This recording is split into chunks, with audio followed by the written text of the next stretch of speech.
স্পেনের মুসলিম footballer Lamine Yamal football বিশ্বকাপের ফাইনালে আর্জেন্টিনার মেসিকে হারিয়ে তিনি কোনো প্রকার গোল উদযাপন না করে তিনি ওই মাঠের মধ্যে সেজদায় পড়ে আল্লাহ তাআলার কাছে কৃতজ্ঞতা প্রকাশ করেছেন। বিশ্বকাপের ফাইনালে লামিন ইয়ামালের সেজদা এবং দুহাত তুলে আল্লাহর কাছে দোয়া করা ওই 610 কোটি টাকা দামের কাপের চাইতেও সবচেয়ে বেশি দামের হয়েছে তার মাঠের মধ্যে সেজদা দেয়া। এবং সাংবাদিকরা খেলার পরে তাকে প্রশ্ন করছে যে তোমার গায়ে কোনো ট্যাটু আঁকা নাই কেন? তিনি বলেছেন, আমি একজন ছোটখাটো মুসলিম হলেও আমি আল্লাহ তাআলার বিধানকে ভয় করি।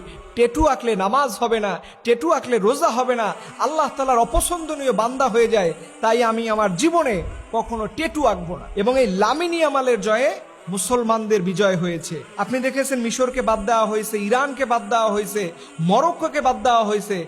ঠিক ওই জায়গাতে শুধুমাত্র একমাত্র লামিন ইয়ামাল ছিল যিনি গোটা পৃথিবীর মুসলমানদের প্রতিনিধিত্ব করেছেন এবং তার এই জয়ে ফিলিস্তিনের মুসলমানরা সবচেয়ে বেশি খুশি হয়েছে।